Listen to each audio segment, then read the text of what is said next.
Şu an bulunduğumuz yer şahane.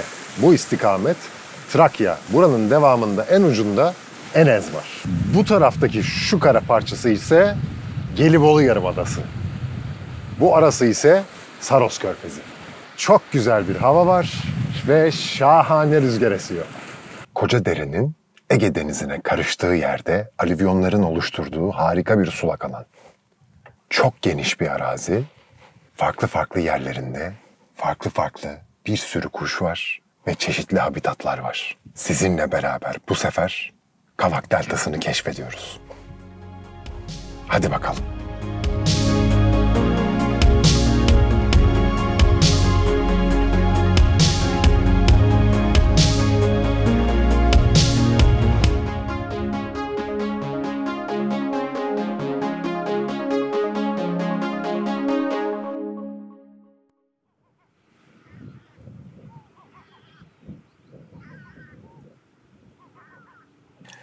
Herkese selam arkadaşlar. Şu an harika bir yerdeyim. Önümde kum kuşları ve cılıbıtlar var. Gün batımına yaklaşıyor saatler. Bu saatlerde geceyi geçirmeden önce son bir beslenme yapılıyor şu an. Şu an Kavak Deltası'ndayım. Umarım şansım da yolunda giderse çok güzel şeyler çekmeyi planlıyorum.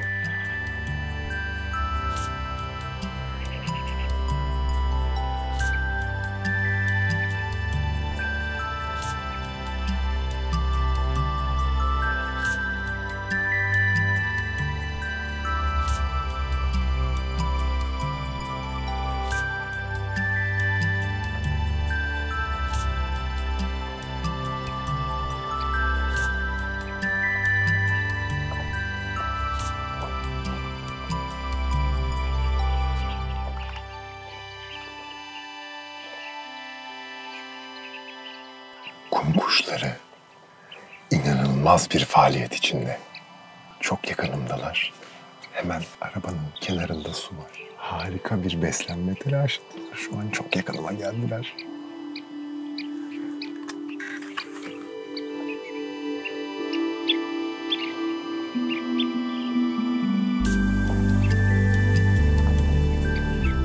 Arabayı birazcık daha çevirsem en güzel yere denk geleceğim ama kaçmalarından korkuyorum tekrar.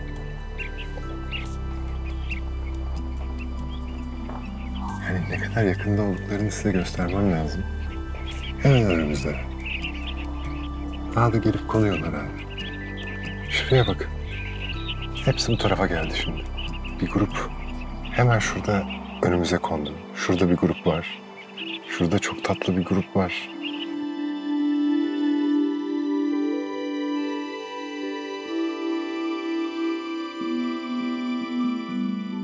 Bu güzel gün batımını da burada yaşadığımıza göre şimdi artık karanlığa kalmadan yarın sabahki operasyonumuz için geceyi geçireceğimiz yere gidelim ve kamp hazırlıklarımızı yapalım.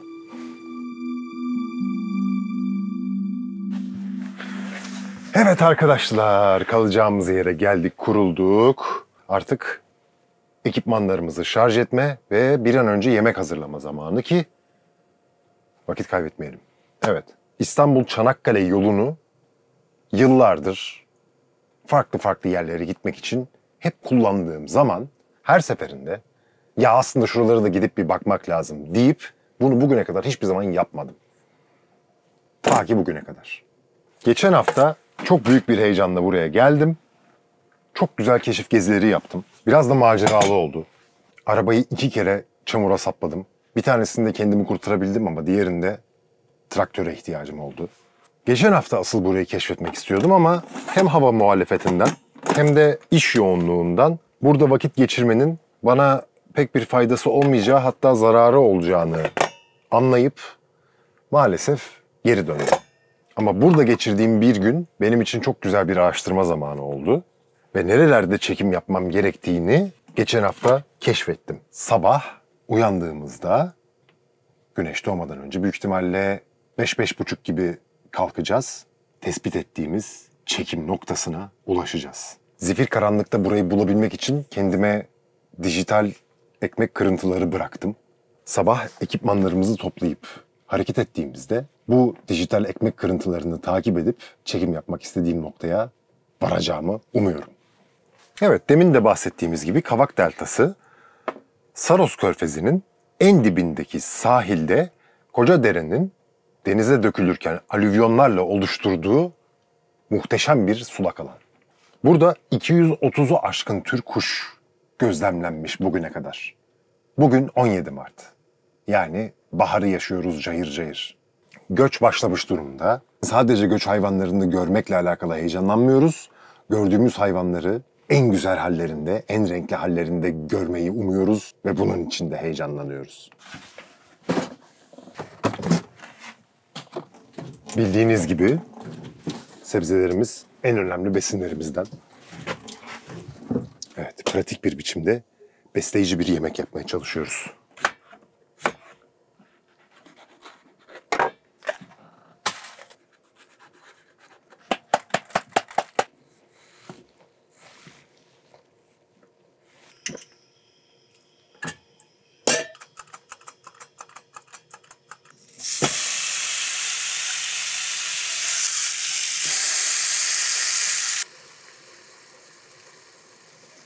Evet, artık yemeğimizin olmasını bekliyoruz. Bundan sonra dediğim gibi çekimlerimizi bilgisayara aktaracağız ve aletlerimizi şarj edeceğiz. O zamana kadar sizi artık tutmayayım. Yarın sabah görüşürüz. Çok heyecanlı bir planımız var. Herkese günaydın. Güneş doğmak üzere. Kavak Deltası'nda gözüme kestirdiğim yere güneş doğmadan çamurlara bata çıka geldim, kuruldum. Şimdi yavaş yavaş kuşların seslerini duymaya başlıyorum. Onların da uyanmasını ve bulunduğum alanda gelip kahvaltı yapmalarını bekliyorum. Kervan çoluğu sesleri geliyor. Yakından da geliyor gibiler. Sanki bulunduğum yerdeki suyun hemen karşı kıyısında olmaları gerekiyor gibi. Kamuflajdan çıktım. Çünkü burası çalışmadı.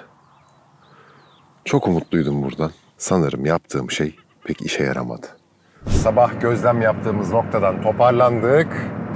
Kahvemizi yaptık. Şimdi yola çıktık ve tam delta ağzına doğru gidiyoruz. Deltaya giriş yaptık. Bir şeyler var sanki ama...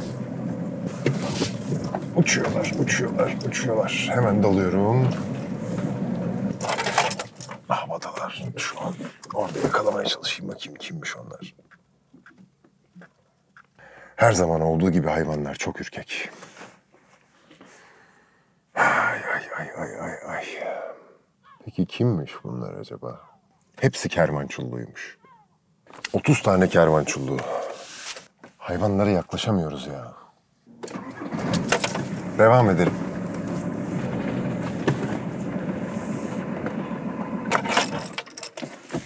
Şunlar kim? Ördekler. Galiba çamurcunlar var orada. Bunlar bir yaklaşmayı deneyelim bakalım. Bana ya izin verirler mi diyeceğim, kalktılar. Kızılbacak sürüsü yine dün aynı kızılbacak sürüsü aynı yerde. Ha, şurada yine bir iki tane bir şey var. Konun bakayım oraya.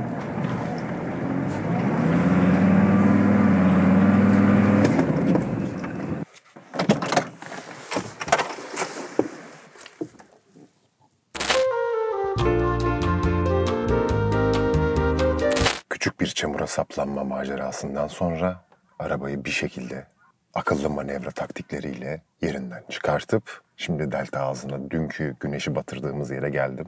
Çok uzakta 13 birey poyraz kuşu var.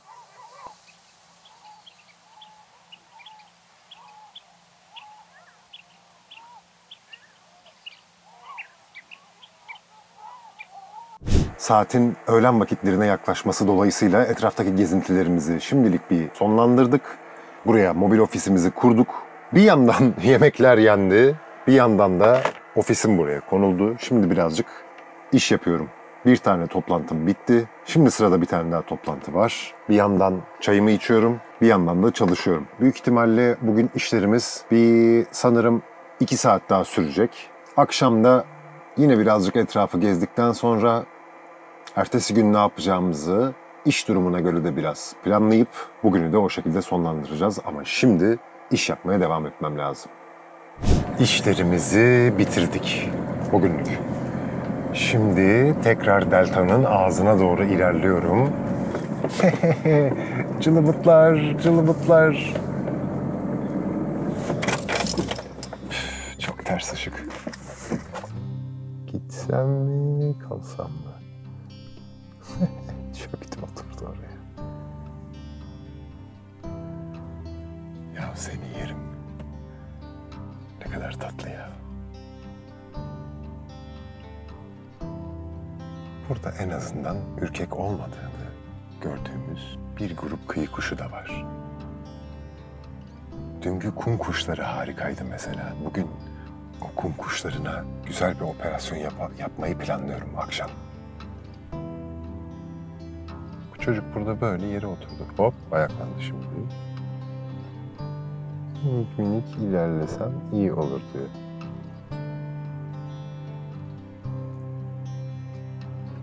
Sabahki operasyonumuzu yaptığımız yere, yani deltanın öbür ucuna tekrar bir gidelim bakalım. Saatimiz 5'e geliyor.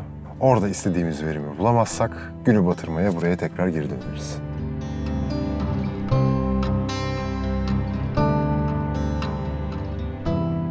Olmuyor vallahi, nedense bir sebepten ötürü olduramıyoruz. Denk gelmiyor, bulamıyor. 5 tane büyük akbalıkçıl geçti tepemizden.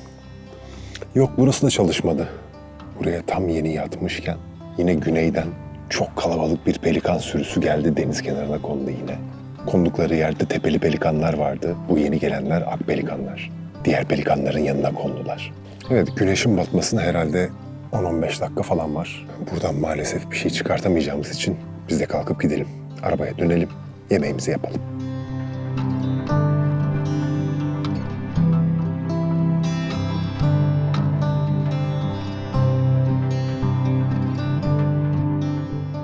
Bugünü de bu şekilde kapatıyoruz. Yemeğimizi yedik.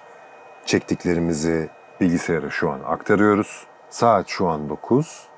Çok daha fazla geç olmadan hemen ondan sonra yatacağım. Şu an başka yepyeni bir yerdeyim. Aslında sabah gittiğim yere çok yakın. Öbür tarafı gibi bir şey. Ama buradan ulaşabileceğim farklı noktalar var. O yüzden yarın sabah gidip oralara bir operasyon düzenleyeceğim. Umuyorum ki artık bu sefer bu operasyonumuzdan olumlu bir sonuç alabiliriz. Herkese günaydın. Sabah yine güneş doğmadan kalktım, geldim sahile kuruldum. Kuşların sesini duyuyorum. Yine uzaktalar. Ama galiba artık birkaç tane bir şey görebiliyorum. Bu da olmadı. Yine olduramadık. Ne haber dostum? Ya yine yerim yanlış, ya hayvanlar yine ürkek, ya martılar yine beni ele verdi. Alarm ötüşleri yaptılar, o yüzden diğer kuşlar kaçıştı.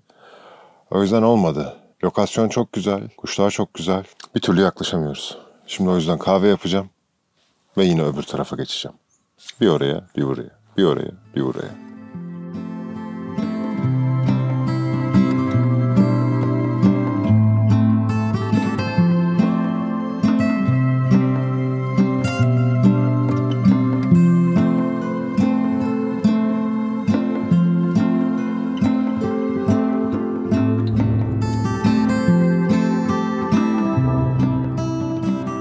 Evet arkadaşlar, şimdi deltanın öbür tarafına geldim. Bugün tablo biraz daha değişik, biraz daha hayvan var gibi sanki. Ama tabii ki de en büyük mücadelemiz hala onlara yaklaşmak. Buradaki su birikintilerinin bir tanesinin kenarında ördekler var. Çıkrıkçınlar ve paspaş patkalar var.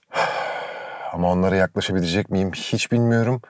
Hiç de umutlu değilim aslında. Ama tabii ki de deneyeceğiz. Çünkü denemekten başka yapacak hiçbir şeyimiz yok. Suyun kenarına geldim, kuruldum. Bekliyorum bakalım. Planım çalışacak mı? Artık çalışsın ne olur. Kaç gündür elim boş. Geldiler.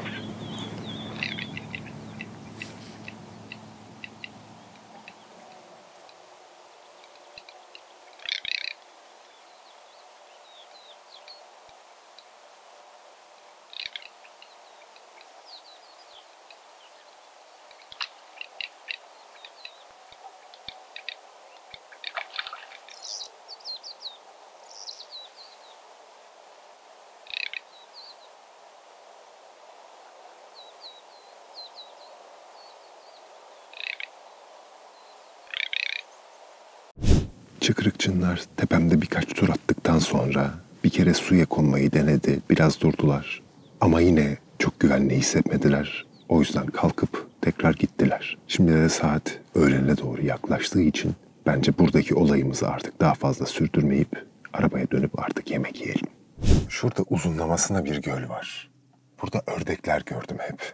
Demin de az önce benim yanıma gelmeyen çıkrıkçınlar buraya gelmiş. Şimdi o yüzden ben buraya kamuflaj çadırımı bir kurayım ve gideyim.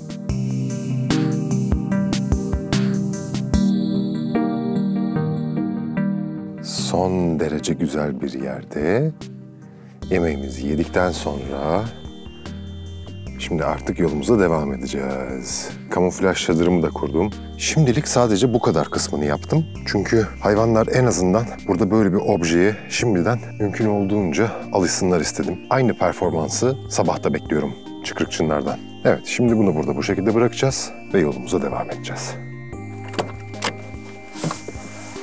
Evet, çadırımız orada. Biz ilerleyebiliriz.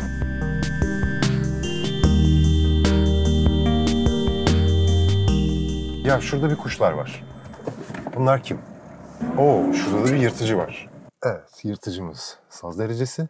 Kuşlar da sese bakılacak olursa tarla çintesi. Şuradaki ağacın üstünde hep beraber oturuyorlar tatlı tatlı. Güzel güzel de ötüyorlar. Çok şeker. Evet, biz yolumuza devam edelim. Çayımızı içmeyi de unutmayalım. Heyecandan çayımı içmeyi unutuyorum. Şu sıkıntılı yere geldik yine.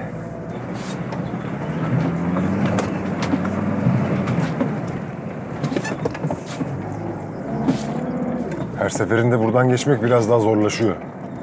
Şöyle bir durup bakalım yine. Şimdi bakın size durumu anlatayım. Bu kum tepesinin üstünde martılar var.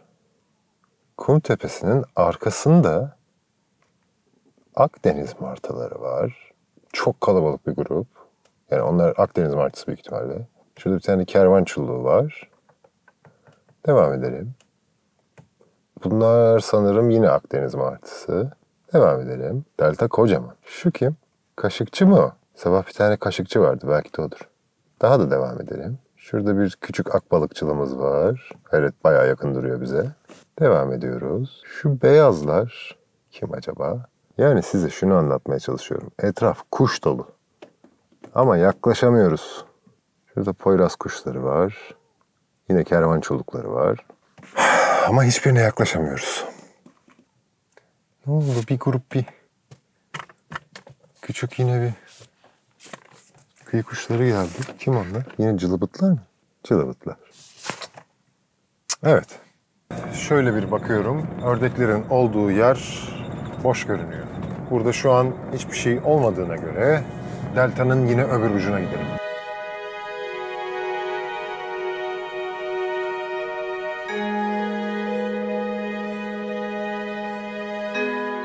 Delta'nın öbür tarafından çok fazla verim alamadık. O yüzden ben eski yerime geri döndüm. Geri döndüm, bir de ne göreyim? Pelikanlar gelmiş. Şimdi bu pelikanların yanına yaklaşabileceğim yol var. Ancak dururlar mı, giderler mi? Daha da geliyor. Aman benden kaçmayın ne olur ya. Nereye inecekler? Diğer grubun yanına iniyorlar tabii, evet. Şunu da şimdiden çıkartalım. Şuradan bir deneyelim bakalım şimdi. Şunların tatlılığına bakar mısınız?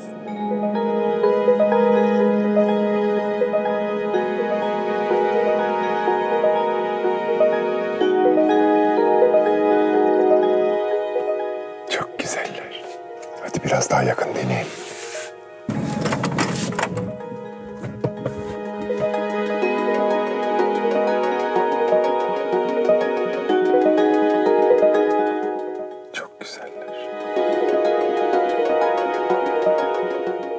Uzaktan ilk gördüğümüzde daha rahatlardı. Şimdi biraz tedirginler. Tüy bakımı vesaire bitmiş durumda. Çünkü ne yapacaklarına karar veriyorlar.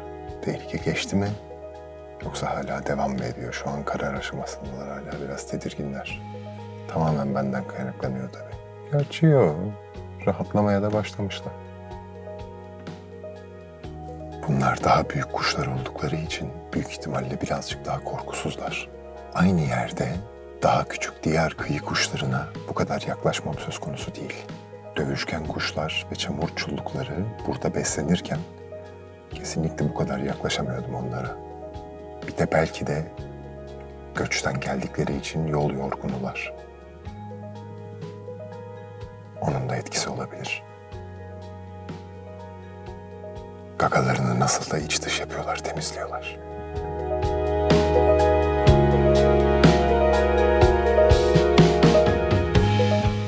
Şu hafif karaltılı olan genç galiba.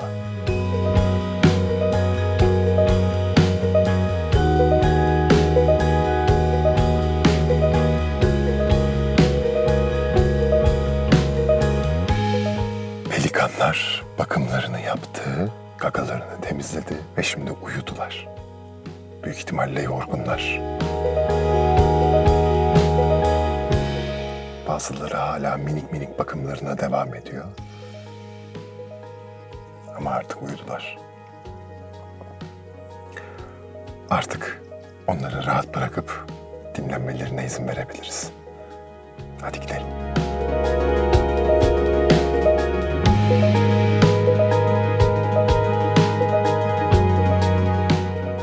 Oradaki pelikanları bırakıp sahile geleyim dedim. Burada da bir pelikan sürüsü var. Size daha önce bahsettiğim deltanın ortasındaki kum tepesinin üstünde duran martıları kovdular.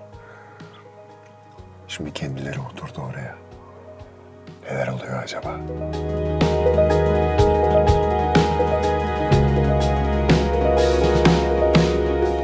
Sesleri inanılmaz. Dinozor gibiler. Diğer ekip de geliyor. Yavaş yavaş. Bakalım hepsi gelecek mi?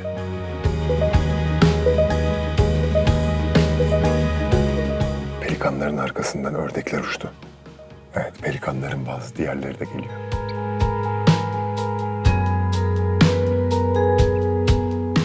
Vallahi belki de günün sonunda hepsi gelecek oraya. Evet, hepsi geliyor.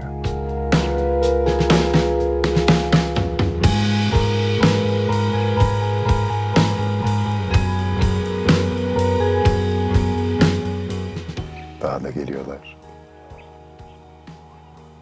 Evet, bütün pelikanlar buraya gelmeyi tercih etti. Martıları iyice itilediler. Bugün pelikanlı bir gün oldu. Şu an artık güneş batmadan önce bütün kuşlar geceyi geçirecek konumlarını alıyorlar yavaş yavaş. Belki son beslenmeler. Çok güzel pelikanlar.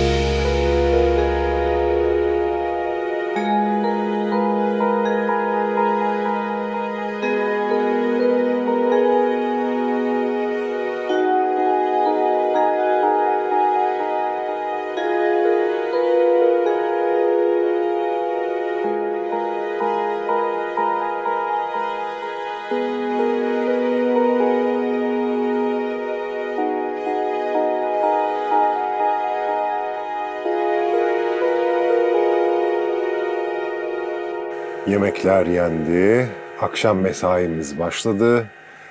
Çektiklerimizi bilgisayara aktarıyoruz. Şarj olması gerekenler şarj oluyor. Bundan sonra yapacağımız şey yine aynı.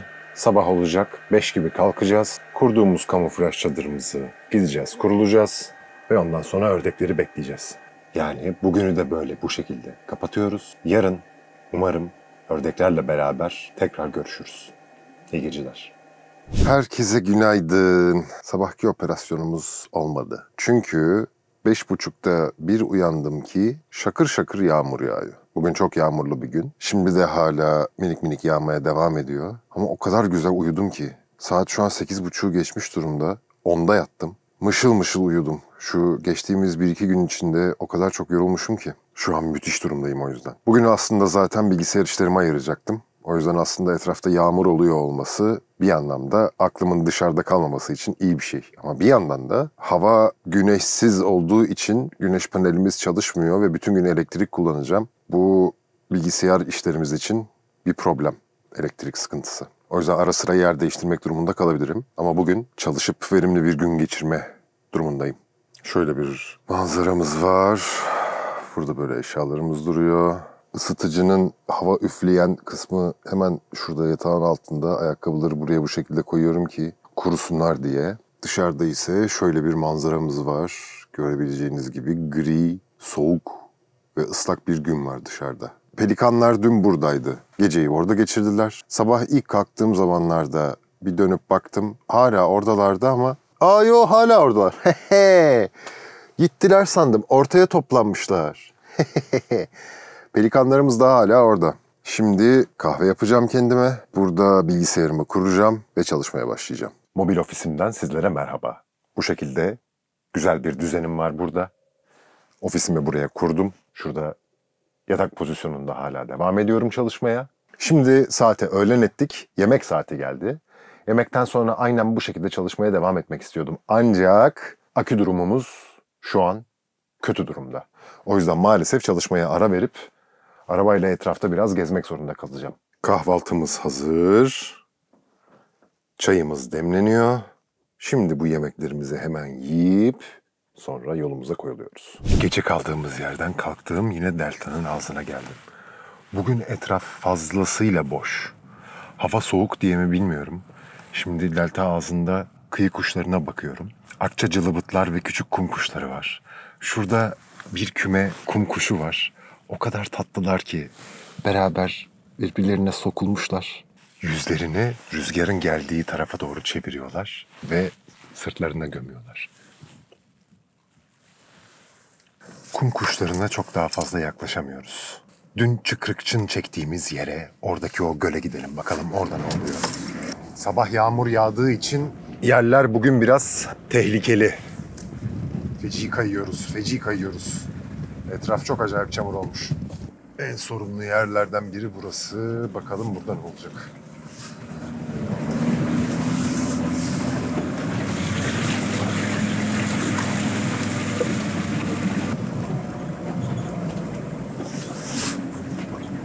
Arkadaşlar, ördekler burada. Çok güzel. Çıkrıkçınlar ve dövüşken kuşlar şu an beraber yüzüyor. Dövüşken kuşları yüzerken görmek ilginç bir durum tabii. Sadece çıkrıkçınlar değil, paspaşlar da geldi. Yani hava soğuk diye birazcık daha acaba cüretkar davranırlar mı? Şunlar işte tam olarak istediğim ortamlar. Nasıl yapalım? Dünkü yaptığımızı deneyeceğiz. Başka şansımız yok. Ördeklere geldim yine bekliyorum. Bakalım göreceğiz bu sefer ne olacak. 1 saat oldu. Bekliyorum. Gelen yok, giden yok. Tepemden birkaç defa uçuş yaptılar. Ama sanırım kamuflajda olmama rağmen beni görüp buraya inmek istemediler. Daha fazla durmanın bir anlamı yok. O yüzden hadi gidelim. Tam gidecekken kamuflaj örtüsünü de kaldırdım. Etrafa bakarken bir de ne göreyim? Meğersem buradaymış ördekler. Sadece benden uzakta durmaya çalışıyorlarmış. Yerden kıkır kıkır geliyor sesleri şimdi yine. Galiba yaklaşıyorlar. Karşıma öyle bir ördek sürüsü kondu ki.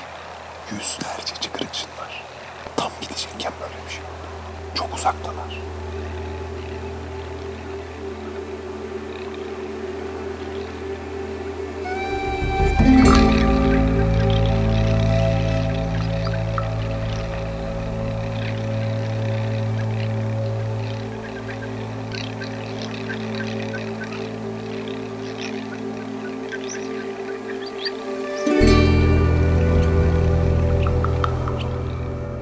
Çıkrıkçın ülkemizde görebileceğimiz en güzel ördeklerden biri. Adını çıkardığı seslerden alan bu güzel ördeği baharda kalabalık bir sürü halinde gözlemlemek, üreme dönemi davranışlarına tanıklık edebilmek demek. Burada gördüğümüz beyaz kaşlılar erkekler. Dişilerin etrafında yüzerek başlarını yukarı doğru kaldırıp onların ilgisini çekmeye çalışıyorlar. Bu dönemde henüz eşleşmeye çalışan çıkrıkçınlar bu baş kaldırma hareketini genelde dişilerin ilgisini çekmek için yapıyor. Ama bu hareketi zaman zaman başka erkekleri tehdit etmek için de kullanıyorlar. Ve tehditler sert dalaşmalara dönüşüyor. Hararetli bir gaga dalaşması ve üstünlük mücadelesi. Özellikle eşini bulmuş bir erkekle henüz bulamamış bir erkeğin kavgası daha sert oluyor. İşte kelimenin tam anlamıyla bir gövde gösterisi ve baş kaldırma. Rakibinin saldırısından kaçan erkek, dalaşmayı uzaktan seyreden flörtleştiği dişinin yanına doğru yüzüyor. Dişiden onay ve moral alan erkek karşı saldırıya geçiyor. Rakip erkek tekrar saldırıda. Görebileceğiniz gibi son derece çekişmeli bir mücadele yaşanıyor.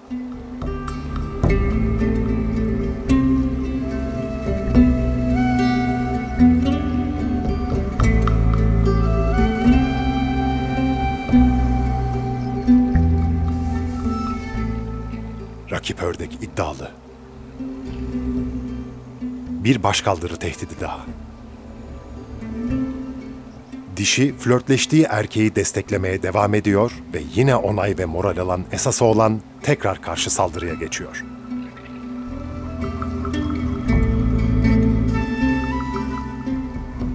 Anlaşılan o ki esası olan bu dişiden kolay kolay vazgeçmeyecek.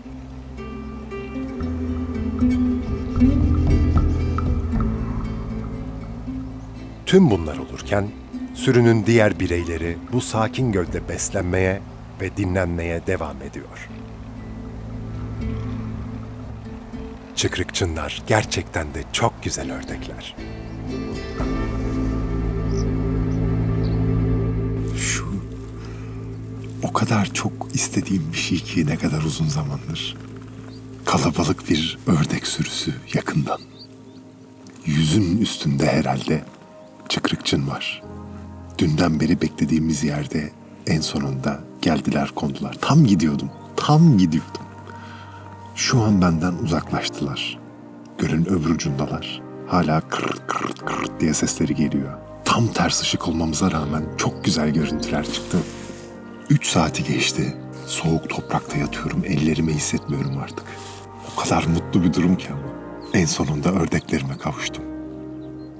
Akülerimizi bitirdik. Saat 6'ya geldi. Artık buradan gidip birazcık arabayı çalıştırıp aküyü şarj etmemiz lazım. Diğer tarafta çekecek çok fazla bir şey bulmasak bile en azından biraz mesafe kat etmiş ve arabayı çalıştırmış olmak için öbür tarafa bir gidelim.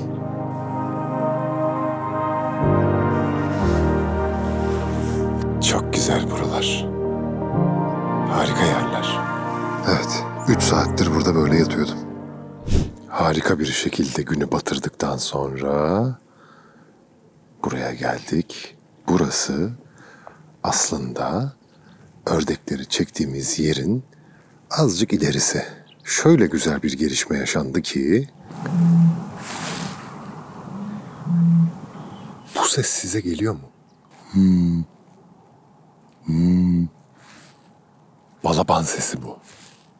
Şöyle güzel bir gelişme yaşandı ki biz ördeklerimizi çektikten sonra ördeklerimiz kaçmadı. Arabaya ve bana alıştılar gibi, en azından öyle düşünmek istiyorum. O yüzden gece burada kalmaya karar verdim. Çünkü sabah ördeklerin yanına tekrar gideceğim. Sabah eğer her şey yolunda giderse ışığı tam arkama alacağım ve harika şeyler çıkacak günün ilk ışıklarında. Bugün çok yorulduk. Hadi artık yemek yiyelim. Yemeğimizi yaparken bir yandan da azıcık sohbet. Türkiye'de yaban hayatı fotoğrafları çekmek gerçekten çok zor. Maalesef hayvanlara karşı tavrımız, doğaya karşı tavrımız genel olarak çok kötü olduğu için hayvanlar göç esnasında ülkemize geldiğinde buradaki yerel hayvanlardan neyin ne kadar tehdit olduğunu hemen öğreniyorlar ve davranışlarını ona göre belirliyorlar. Özellikle bu yüzden bugünkü ördeklerimiz beni çok mutlu etti. Şimdiye kadar ama pelikanlar ve ördekler çok güzel oldu. Saatimiz 20.13. Yemek yiyip ondan sonra görüntüleri aktarmam lazım. Eğer 2 damla enerjim kalırsa birazcık daha hala iş yapsam, bir tane daha iş halletsem fena olmaz. Ondan sonra da uyku vakti. Evet, hadi bakalım. Artık yemek zamanı.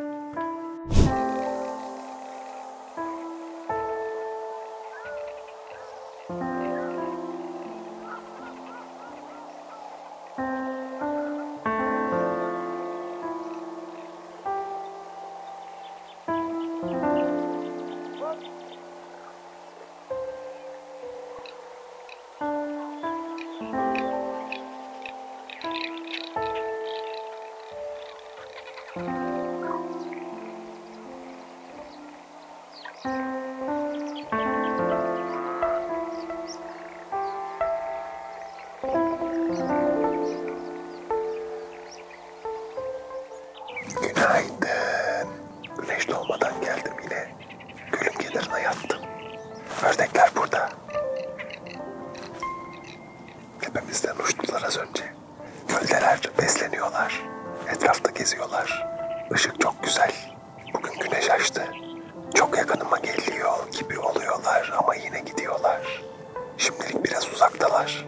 O yüzden ben de beklemedeyim. Ama etraf çok güzel yine.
Yaklaşık 3 saattir buradayım. Azıcık ördekleri çekebildim ama bana daha fazla yaklaşmıyorlar artık. Bir de 3 saat sonunda sert toprağın üstünde aynı şekilde yatıyor olmaktan artık belim yamuldu. Hadi kalkalım bakalım. Bu sefer kalkınca ördekler havalanacak mı görelim.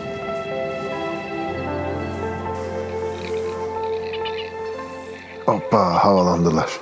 Çok da havalanmadılar aslında. Ördekler şurada bir yerlerde. Bir kısmı havalandı, bir kısmı hala duruyor. Bugün hava çok güzel. Çok fazla rüzgar yok. Kuşlar ötüyor. Bugün daha verimli bir gün olabilir. O yüzden şimdi ördeklerle işimizi bitirdiğimize göre artık arabaya gidebiliriz. Kahvemizi yapabiliriz ve etrafta biraz gezmeye devam edebiliriz. Şimdi delta ağzına geldim. Bir sürü küçük kıyı kuşu var. Bugün etraf kesinlikle daha güzel. Hava çok güzel, rüzgar az. Asıl heyecanlı olan ileride 70 bireylik bir angıt sürüsü var. Şimdi bir oraya doğru ilerleyelim. Daha ileride kervan çullukları var. Onlar da toplaşmışlar, kalabalıklar, 20 küsür tane. Bugün etraf güzel görünüyor. Angıtlar, gitmeyin. Bir kısmı havalanır gibi yaptı. Küçük kıyı kuşları çok tatlı. Kalkmayın, kalkmayın, kalkmayın. Kalktılar. Onlara yanaşabilirsem çok güzel olacak. Işık çünkü mükemmel. Bunların hepsi cılıbıt mı? Yok, kum kuşları da var. Çok tatlı bir ortam.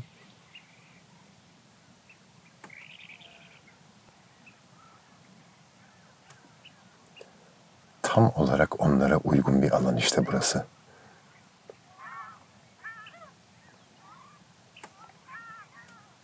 Kıyı ve kuşları. Şimdi bunlara bir operasyon yapmayı deneyeceğim. Bakalım ne olacak.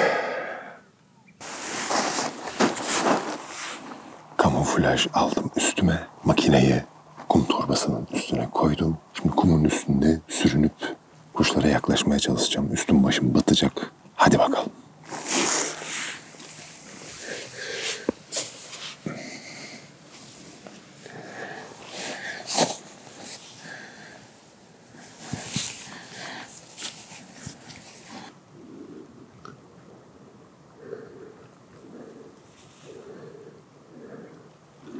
En azından buraya kadar sürünüp bir şey çekmedim demem.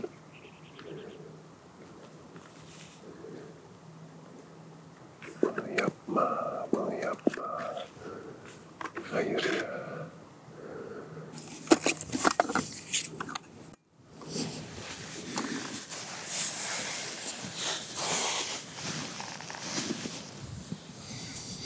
Sürünmeye başlamadan önce aküyü değiştirmem gerekiyordu, unutmuşum. Minik minik geri gidip tekrar gelmeyi deneyeceğim.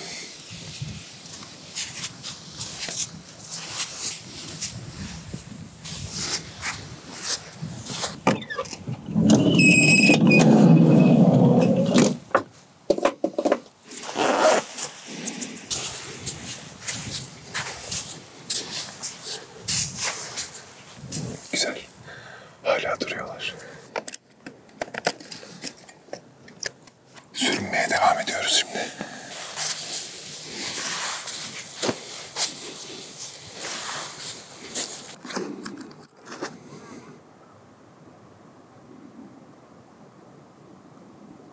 Yemeklerini yetmişler. Şimdi burada dinleniyorlar. Hadi biraz daha yaklaşalım.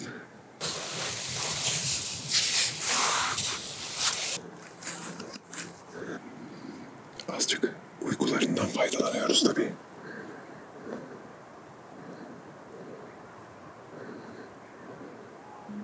Burada kum kuşların yanında bir tane de akçacılıbıt var en solda.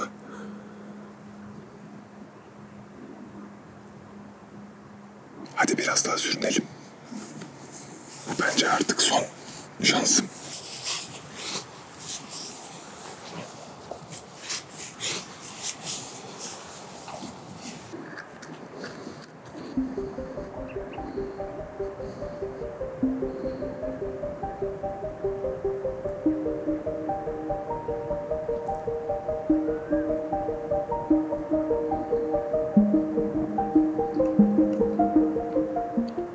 Vallahi başardık.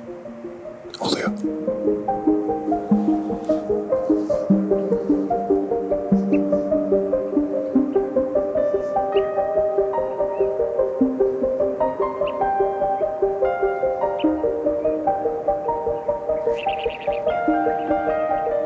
Bir şey oldu ve çok büyük bir grup halinde başka bir yere gittiler. Benim önümdekiler hala duruyor ama.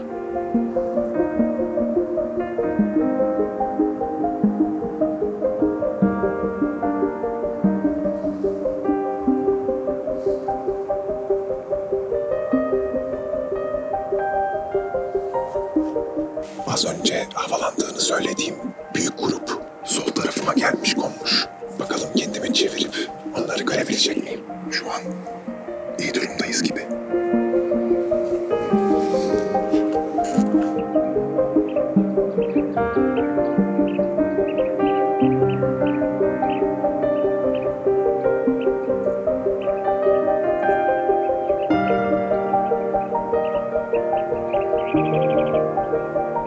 Artık iyice şansımı zorluyorum. Gittiler. Peki şu soldakilere biraz daha yaklaşmayı deneyelim.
şahane bir kum kuşu operasyonu yaptık. Herhalde kum kuşlarının 3 metre kadar yakınına yaklaşabildim. Kum kuşlarımız şurada bir yerde hala beslenmeye devam ediyorlar. Biz de şu an harika bir yerdeyiz. Delta'nın ağzındayız. Çok güzel deniz kenarı arkam. Mis gibi deniz havası ve rüzgar var. Şimdi kum kuşları da tekrar beslenmeye başladıklarına göre bizim de beslenme saatimiz. Hadi biz de yemek yiyelim.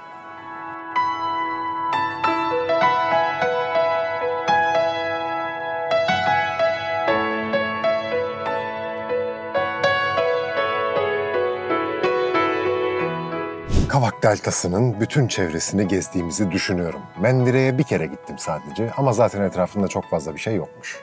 Kapanışı yine ördeklerimizle yapıyoruz.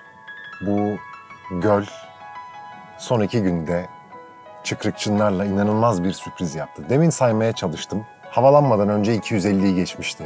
Burada şu an 300'ün üstünde çıkrıkçın var. Ördekleri çok seviyorum. Bana böyle güzel bir sürpriz yaptıkları için kendimi çok şanslı hissediyorum. Artık bu yolculuğumuzu sonlandırıyoruz.